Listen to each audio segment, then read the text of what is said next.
الحمدللہ وحدہ والصلاۃ والسلام علی من لا نبی بعد اما بعد فاعوذ باللہ من الشیطان الرجیم بسم اللہ الرحمن الرحیم قال اللہ تبارک و تعالی فی کلامہ المجید والفرقان الحمید ذالک الکتاب لا ریب فیہ وقال النبی صلی اللہ علیہ وآلہ وسلم خیرکم من تعلم القرآن وعلمہ صدق اللہ العظیم وصدق رسولہ الکریم ونحن علی ذلک لمن الشاہدین والشاکرین والحمد للہ رب العالمین۔ کیوں نہ ہو ممتاز اسلام دنیا بھر کے دینوں میں، کیوں نہ ہو ممتاز اسلام دنیا بھر کے دینوں میں، وہاں مذہب کتابوں میں، یہاں قرآن سینوں میں۔ انتہائی واجب الاحترام معزز محترم حضرات سامعین کرام، جس طرح کہ آپ کے علم و عمل میں ہے کہ آج کی یہ مجلس عظمت قرآن کے عنوان سے معنون ہے۔ میرے دوستو، قرآن مجید فرقان حمید ایک عظیم کتاب، ایک لاریب کتاب، ایک ایسی کتاب ہے کہ جس کی مثل نہ لائی گئی نہ لائی جا سکتی ہے۔ اللہ رب العزت نے اس کا انتخاب کیا اور اللہ رب العزت نے جس شخصیت پر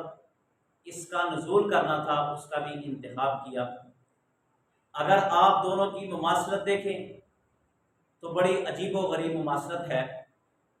یعنی کہ اگر قرآن مجید اللہ رب العزت نے اتارا تو اس کے سمجھانے کے لیے جناب نبی کریم کو بھیجا۔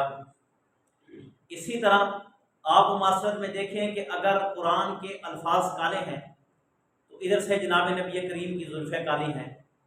اسی طرح اگر قرآن کے اوراق سفید ہے، اسی طرح میرے پیارے حبیب صلی اللہ علیہ وآلہ وسلم کا چہرہ سفید ہے۔ اسی طرح یہ قرآن ایک تاثیر رکھتا ہے، قرآن ایک معنی رکھتا ہے، قرآن ایک محبت رکھتا ہے، قرآن ایک پیار رکھتا ہے۔ قرآن ایسی کتاب ہے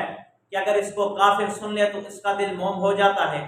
اگر اس کو کافر پانی میں گھول کر پی لے، دم کر کے پی لے، اس کو شفا مل جاتا ہے۔ اس لیے قرآن مجید فرقان حمید میں اللہ رب العزت نے کہا کہ اگر شفا حاصل کرنا چاہتے ہو، آپ قرآن کی طرف آئیں، آپ قرآن کو پڑھیں، آپ قرآن کو سمجھیں، آپ قرآن کے معنی کو اتاریں، اتار کر اپنے دل میں اس کو سما جائیں، اس کو اپنے دل میں سمیٹ لیں۔ سمیٹنے کے بعد آپ کو شفا مل جائے گی۔ یہی پیارے حبیب صلی اللہ علیہ وآلہ وسلم پر جو قرآن نازل ہوا، آپ صحابہ کرام کو پڑھاتے تھے۔ یہ قرآن جب نازل ہوا آپ صحابہ کو اس کی تعلیم دیتے تھے۔ جب یہ قرآن نازل ہوا آپ نے صحابہ کے سامنے اس کی گفتگو کی، مگر میں قربان جاؤں صحابہ کرام پر کہ صحابہ کرام نے اس کو قرآن کو اپنے سینے میں سمیٹ لیا، اپنے دل و دماغ میں اتار لیا۔ پھر ایک وقت آیا کہ میرے محبوب بھی اس کی تلاوت کیا کرتے تھے، صحابہ کرام بھی تلاوت کیا کرتے تھے، کافر باہر جا کر تبصرہ کیا کرتے تھے۔ اللہ کے نبی کے قرآن کی تلاوت پر ایک بھی کہتا تھا کہ یہ قرآن غلط پڑھتا ہے، قرآن صحیح نہیں پڑھتا، بلکہ دوسرا بھی کہتا تھا کہ جب یہ قرآن پڑھتا ہے اس کا کوئی مزہ نہیں۔ پھر ایک چشم فلک نے وہ نظارہ دیکھا کہ جب رات کی اندھیریوں میں عشاء کی نماز کے بعد جب سارے گھروں کو چلے گئے، سارے اپنے اپنے گھروں میں آرام کر رہے ہیں، میرے پیارے محبوب صلی اللہ علیہ وآلہ وسلم مسجد میں بیٹھ کر یا گھر میں بیٹھ کر جب قرآن کی تلاوت کرتے ہیں، ادھر سے ابو جہل بھی آ جاتا ہے، ادھر سے عتبہ بھی آ جاتا ہے، عتیبہ بھی آ جاتا ہے، شیبہ بھی آ جاتا ہے، بالعرض والمحال کہ جو بڑے بڑے کافر ہیں وہ سارے آ کر کے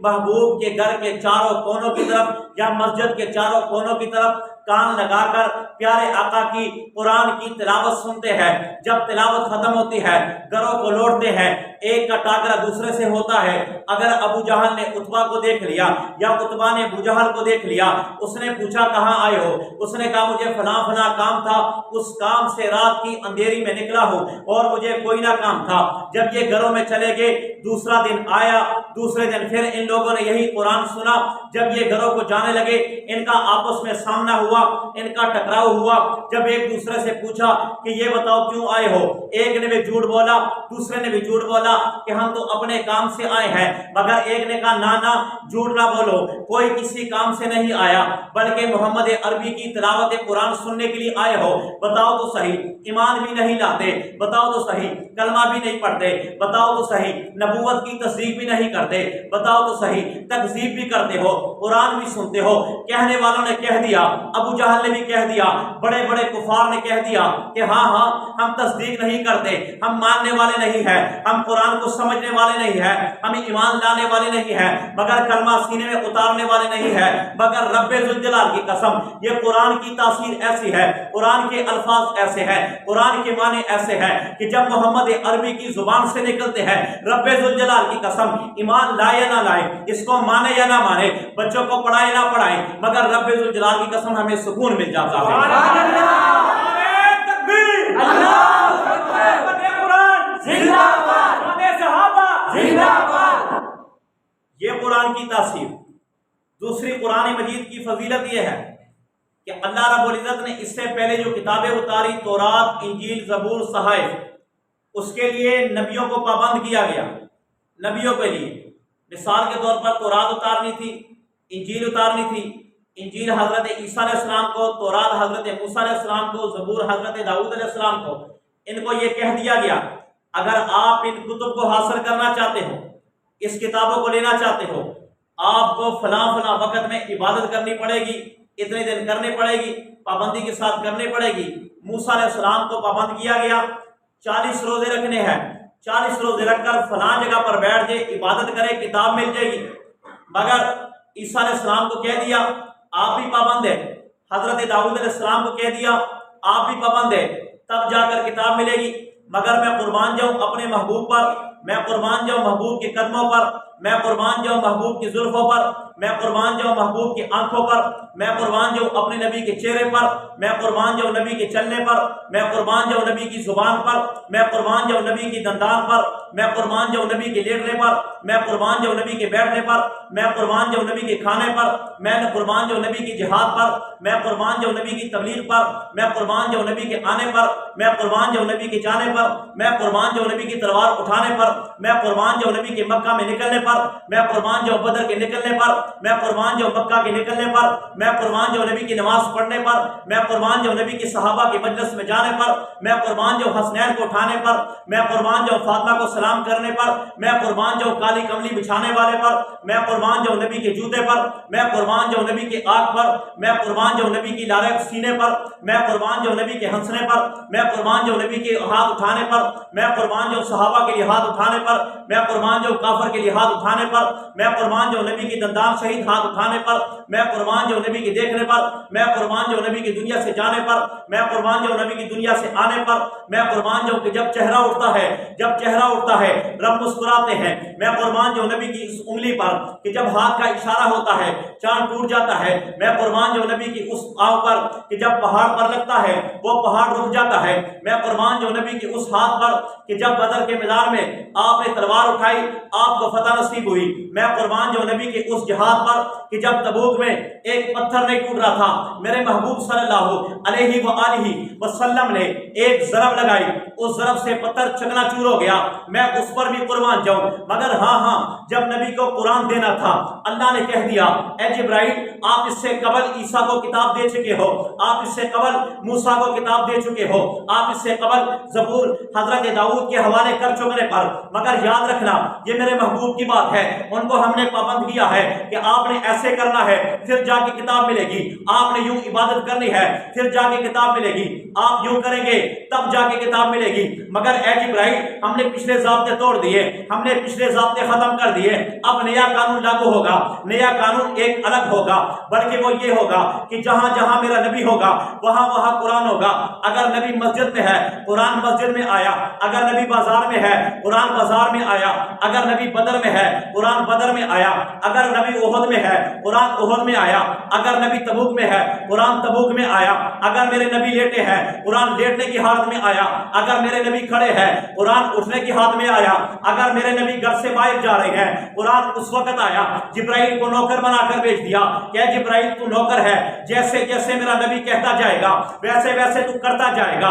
اگر میرے نبی کو تکلیف ہوئی جبرائیل آپ سے ناراض ہو جاؤں گا، میرے نبی کو کتاب دینی ہی دینی ہے، میں قربان جاؤں نبی جس جگہ ہے قرآن اس جگہ اتر رہا ہے، حتیٰ کہ مذاق اڑانے والے، حتیٰ کہ تمسخرہ کرنے والے، حتیٰ کہ لوگوں کا نشانہ بننے والے جب میرے پیارے حبیب حضرت عائشہ کی گود میں سر رکھ کر بیٹھے ہیں، آپ لیٹے ہیں، آرام کر رہے ہیں، جبرائیل نے کہہ دیا جا دنیا کو بتا دے کہ جس جگہ ہم قرآن نازل کرنے جا رہے ہیں اس کو حجرہ عائشہ کہتے ہیں، جس کی گود میں قرآن نازل کرنے جا رہے ہیں اس کو عائشہ کہتے ہیں، جس کی گود میں قرآن جا رہا ہے اس کو صدیق کی بیٹی کہتے ہیں۔ ہم اس کے پابند نہیں کہ ہم کس جگہ قرآن بھیجے، بلکہ جہاں جہاں نبی ہوگا وہاں وہاں قرآن ہوگا، قرآن ان کے پیچھے ہوگا، یہ قرآن کے پیچھے نہیں ہوں گے، جبرائیل ان کا نوکر ہوگا، یہ جبرائیل کے نوکر نہیں ہوں گے، جہاں میرے نبی کہیں گے جبرائیل حاضر ہوگا۔ اور آج دنیا کو یہ پیغام دے دے کہ جس جگہ قرآن نازل ہوگا، جس جگہ قرآن رکھ دیا جائے گا،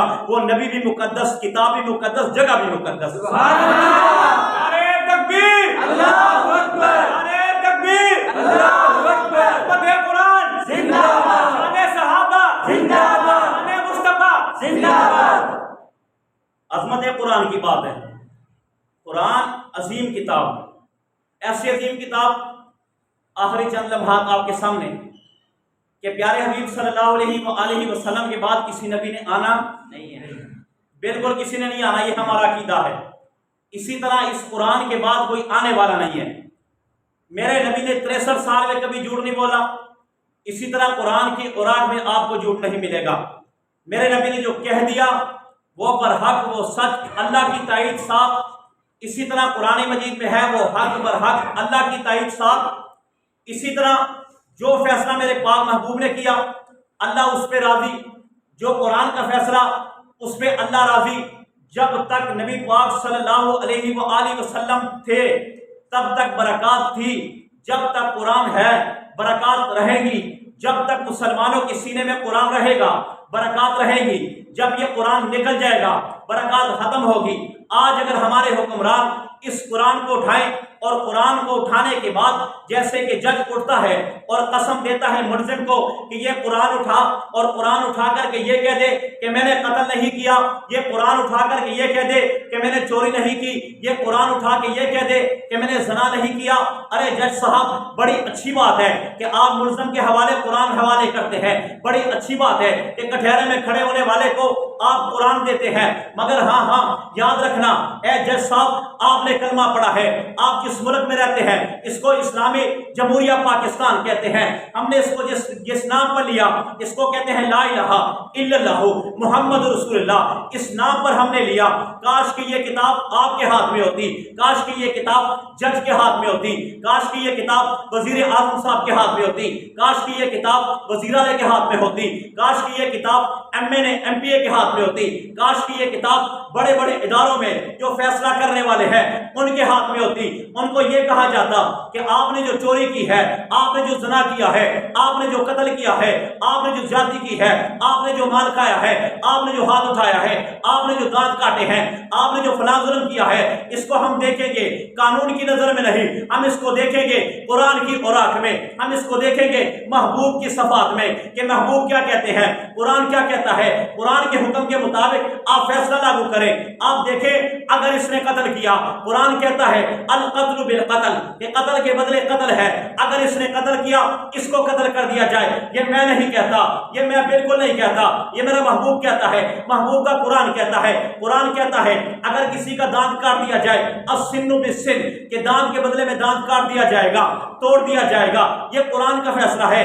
العین بالعین آنکھ کے بدلے میں آنکھ کو پھوڑ دیا جائے گا، ضائع کر دیا جائے گا، یہ قرآن کا فیصلہ ہے۔ الاذن بالاذن کان کے بدلے میں کان کو، کان کے بدلے میں کان کو کاٹ دیا جائے گا۔ الید بالید اگر ہاتھ ہے تو ہاتھ کے بدلے میں ہاتھ کاٹا جائے گا۔ الرجل بالرجل اگر پاؤں ہے تو پاؤں کے بدلے میں پاؤں کاٹا جائے گا۔ ارے کہاں سو رہے ہو، کہاں آپ پٹیاں پڑھا رہے ہیں، آپ کس کے قانون کو لاگو کرتے ہیں؟ میرے محبوب صلی اللہ علیہ وآلہ وسلم کے طرز زندگی کو دیکھیں۔ آپ نے قرآن کو سامنے رکھا کہ جب ایک فاطمہ نامی لڑکی نے چوری کی محبوب کے سامنے لائی گئی، میرے محبوب نے کہہ دیا اس نے چوری کی ہے، لہذا اس کے ہاتھ کلائیوں سے کاٹ دیے جائیں گے۔ یہ اسلام کا حکم ہے، یہ قرآن کا حکم ہے، یہ اللہ کا حکم ہے، یہ رسول اللہ کا حکم ہے۔ تو انہوں نے ایک بچے کو آگے کیا جس سے میرے محبوب بڑا پیار کرتے ہیں، اس بچے کا نام اسامہ بن زید ہے، کہ جا کر سفارش کر دو، محبوب کو یہ کہہ دو کہ اس کے ہاتھ نہ کاٹے جائے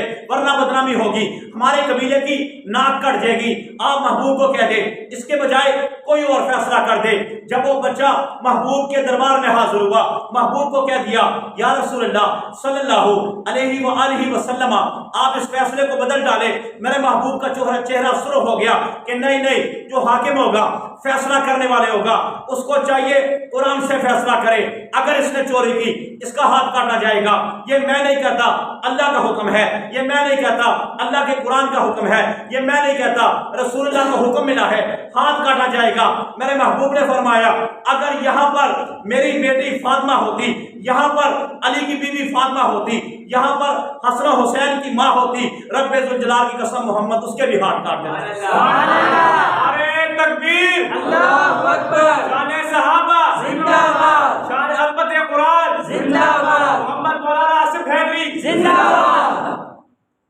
کہا کہ اگر یہاں پر میری بیٹی فاطمہ ہوتی تو اس کے بھی ہاتھ کاٹ دیے جاتے۔ یہ نبی پاک صلی اللہ علیہ وآلہ وسلم نے فرمایا، حالانکہ حضرت فاطمہ کبھی ایسا تصور میں بھی نہیں کر سکتی، مگر محبوب نے کیا فرمایا کہ انصاف سب کے لیے، برابری سب کے لیے۔ اس لیے کسی کے ساتھ یہ نہیں چلے گا کہ اپنوں کے لیے اور قانون، دوسروں کے لیے اور قانون۔ جیسے کہ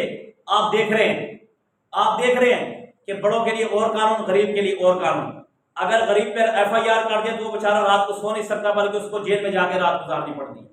تھانے میں جا کے رات گزارنی پڑتی ہے۔ اور یہاں پر جن پر FIR کٹی ہوئی ہے وہ موجوں کے ساتھ اور مزوں کے ساتھ پھر رہے ہیں، ضمانت۔ حالانکہ اگر قرآن ہمارا منشور ہوتا، قرآن کے مطابق ہمارے فیصلے ہوتے، تو کبھی بھی وہ ملک اور وہ ملت، وہ قوم کبھی ضائع نہیں ہوتی، کبھی بیکار نہیں ہوتی، کبھی وہ تنزلی کی طرف نہیں جا سکتی۔ کہ جو قرآن کے پر عمل کرے، ہمیشہ وہ قوم وہ ملت برباد ہوئی جو قرآن سے ہٹے ہیں۔ اللہ سے دعا ہے کہ اللہ تعالی ہمیں پیارے حبیب صلی اللہ علیہ وآلہ وسلم اور قرآن مجید پر عمل پیرا ہونے کی توفیق عطا فرمائے۔ نعرہ تکبیر، اللہ اکبر، عظمت قرآن زندہ باد، مولانا محمد آصف حیدری زندہ باد۔